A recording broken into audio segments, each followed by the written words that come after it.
Bismillahirrahmanirrahim. Assalamualaikum warahmatullahi wabarakatuh. Kami dari kelompok kanker hemoroid akan menjelaskan materi kami. Baik, yang pertama konsep medis. Definisi hemoroid. Menurut Sudoyo Aru dan kawan-kawan 2009, hemoroid merupakan pelebaran dan inflamasi pembuluh darah vena di daerah anus yang berasal dari plexus hemoroidalis. Kemudian, hemoroid eksternal adalah pelebaran vena yang berada di bawah kulit atau subkutan, di bawah atau luar linea dentate. Kemudian, hemoroid internal adalah pelebaran vena yang berada di bawah mukosa atau submukosa, di atas atau di dalam linea dentate. Selanjutnya, etiologi hemoroid. Hemoroid timbul karena dilatasi, pembekakan atau inflamasi vena hemoroidalis yang disebabkan oleh faktor-faktor resiko atau pencetus seperti yang pertama, mengedan pada buang air besar yang sulit, yang kedua, usia tua dan konstipasi kronik, yang ketiga, hubungan seks peranal, yang keempat, diare akut yang berlebihan, dan diare kronik serta hubungan seks peranal. Selanjutnya yang kelima, kurang minum air dan kurang makan makanan yang berserat seperti sayur dan buah. Selanjutnya yang keenam, kurang olahraga atau imobilisasi. Yang ketujuh, pola buang air besar yang salah, lebih banyak menggunakan jamban duduk, terlalu lama duduk di jamban sambil membaca dan merokok. Selanjutnya yang kedelapan yaitu peningkatan tekanan intra-abdomen karena tumor atau tumor udud dan tumor abdomen. Yang kesembilan, kehamilan disebabkan tekanan jenis pada abdomen dan perubahan hormonal. Baik, selanjutnya kita masuk pada patofisiologi. Hemoroid timbul akibat kongesti vena yang disebabkan gangguan aliran balik dari vena hemoroidalis.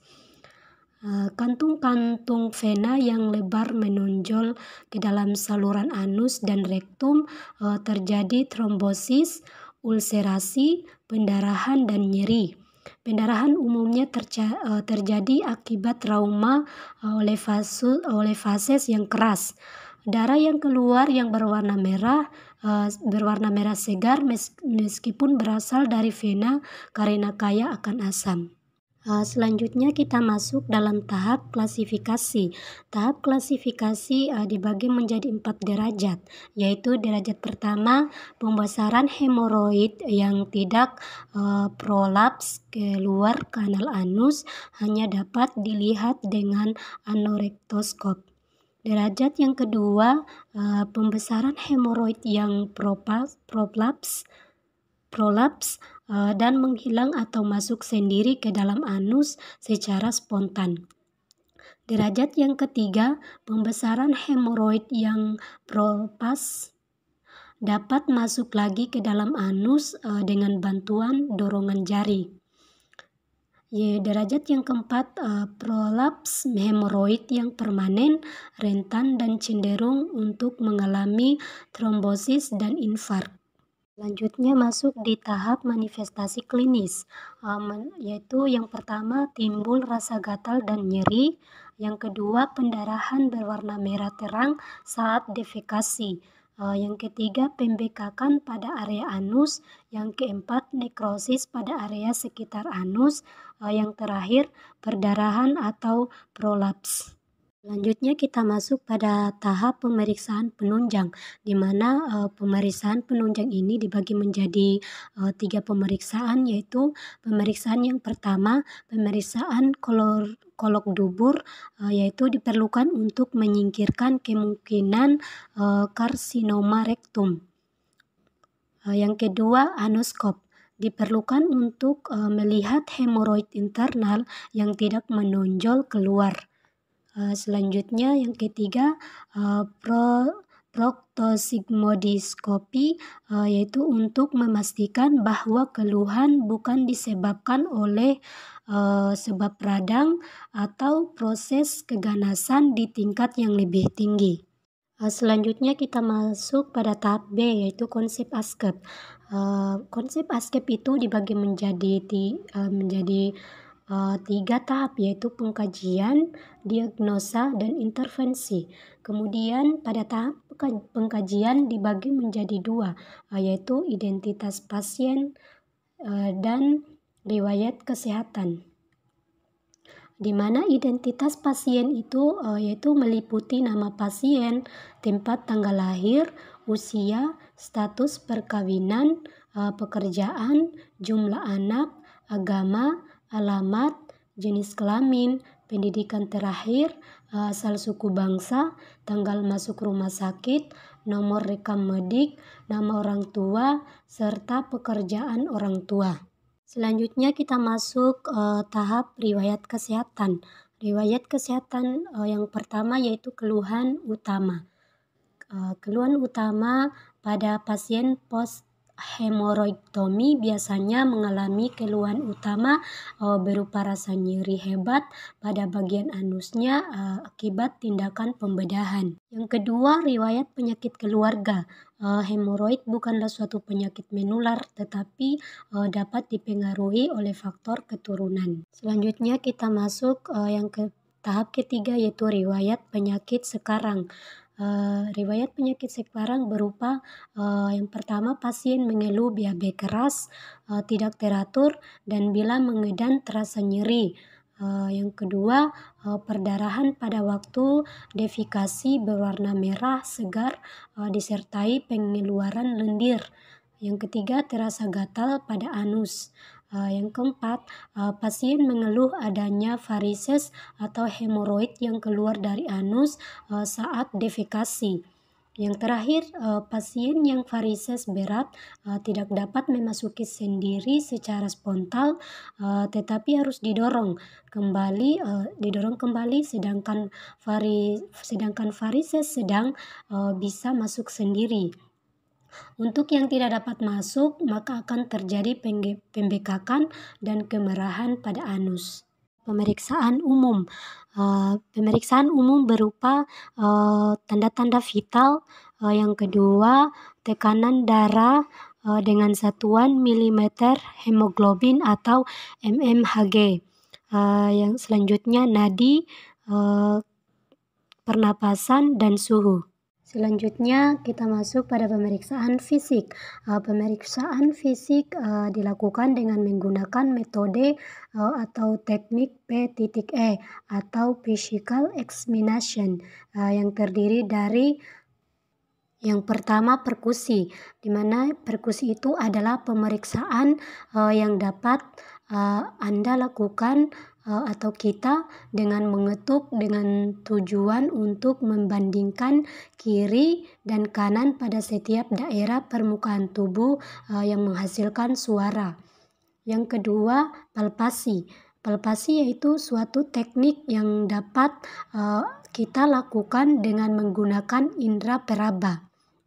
Selanjutnya, inspeksi. Inspeksi yaitu teknik yang dapat kita lakukan dengan proses observasi yang dilaksanakan secara sistematik. Selanjutnya, auskultasi.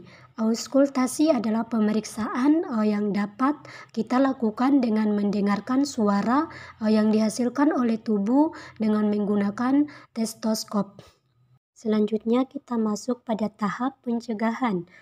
Pencegahan dapat dilakukan dengan mencegah faktor yang dapat menyebabkan terjadinya hemoroid, yaitu dengan cara minum yang cukup, makan cukup sayuran dan buah-buahan, sehingga kotoran kita tidak akan mengeras.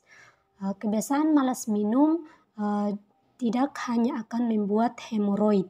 Ginjal juga lama-kelamaan akan dapat terganggu karena kurangnya cairan dalam tubuh. Usahakan minum yang cukup, imbangi dengan olahraga sehingga perut tidak mual saat minum air putih. Makan makanan yang banyak mengandung serat seperti buah dan sayuran. Makanan yang banyak mengandung serat juga akan memberikan manfaat mengurangi penyerapan lemak sehingga kolesterol menjadi aman. Selanjutnya kita masuk pada tahap penanganan. Pasca beda hal RAR, penting pasien diberikan informasi kemungkinan adanya nyeri pasca beda ringan. Perdarahan ringan pasca beda adalah normal. Kadang-kadang terjadi retensi urin temporer, ada rasa ingin berak yang terus-menerus yang akan berakhir dalam 2 minggu. Kemungkinan konstipasi atau tertimbunnya feses dalam kemungkinan adanya prolaps. Instruksi pasca bedah yang harus diberikan pasca hal RAR adalah minum analgetik paling sering diresepkan adalah paracetamol dan ibuprofen. Makan tinggi serat dan obat laksatif atau laktulosa untuk mencegah konstipasi atau kotoran yang tertimbun atau fecal lympectoin.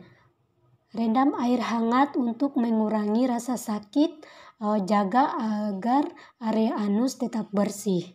Selanjutnya jangan mencoba duduk di kloset untuk memaksakan berak padahal hanya ada keinginan berak yang sebenarnya tidak ada tinja di dalam rektum. Tidak melakukan aktivitas fisik yang berat dalam 2 minggu, tidak angkat berat lebih dari 5 kg dalam 2 minggu, baik laki-laki maupun perempuan, puasa tidak berhubungan seks selama 2 minggu.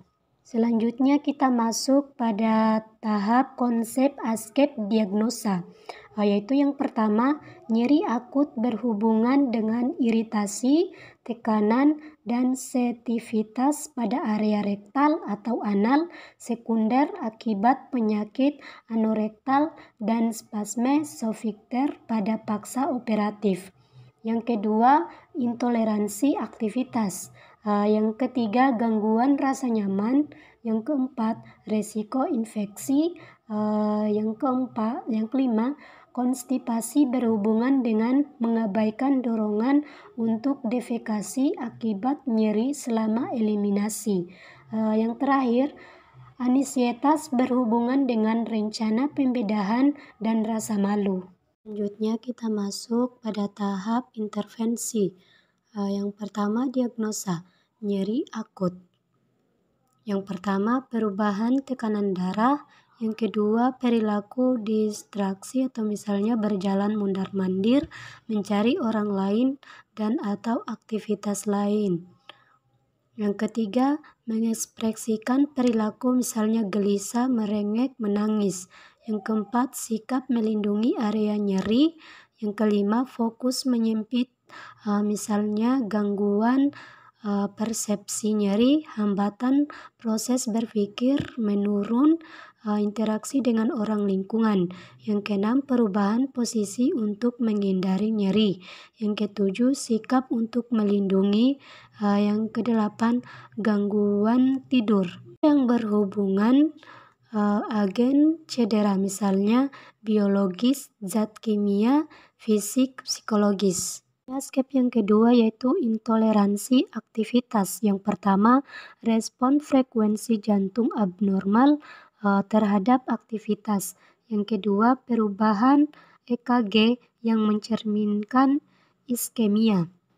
Kemudian tujuan atau kriteria hasilnya yaitu yang pertama tanda-tanda vital normal, yang kedua energi psikomotor, yang ketiga mampu berpindah dengan atau tanpa bantuan alat. Selanjutnya intervensinya yaitu yang pertama kolaborasikan dengan tenaga rehabilitasi medik dalam merencanakan program terapi yang tepat. Yang kedua, bantu klien untuk mengidentifikasi aktivitas yang mampu dilakukan.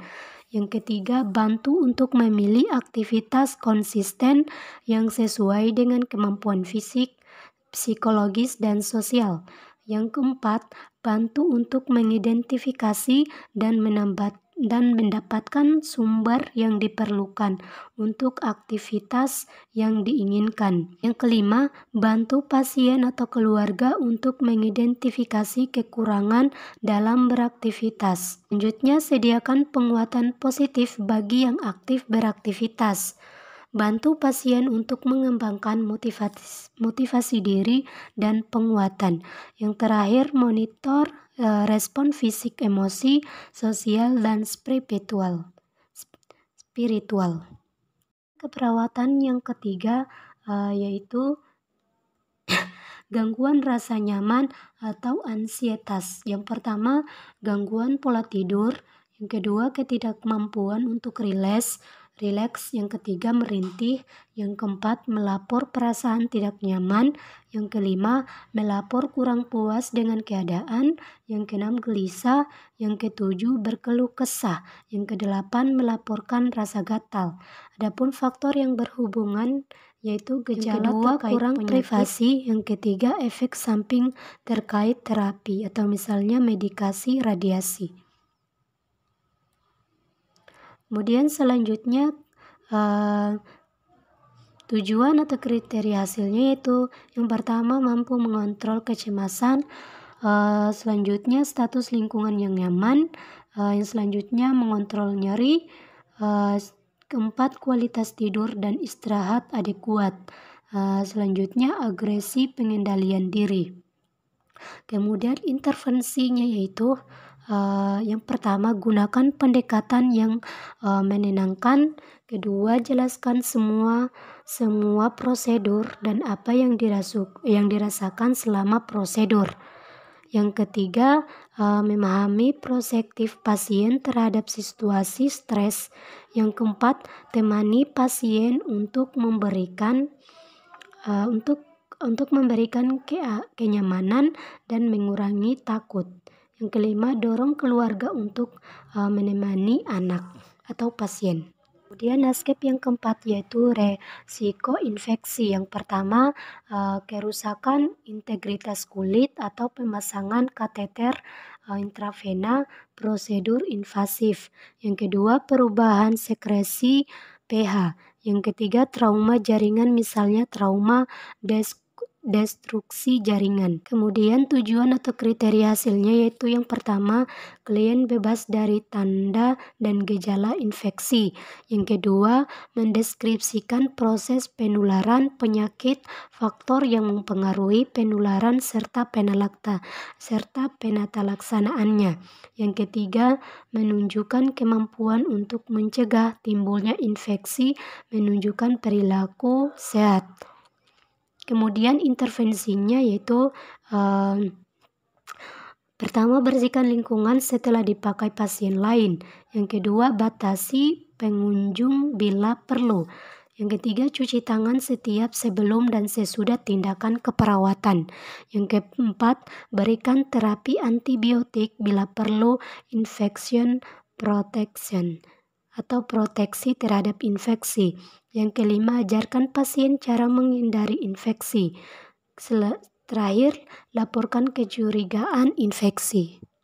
Selanjutnya, asuhan keperawatan yang kelima yaitu konstipasi. Yang pertama, darah merah pada feses. Yang kedua, perubahan pada pola defekasi. Ketiga, penurunan volume feses. Keempat, rasa rektal penuh.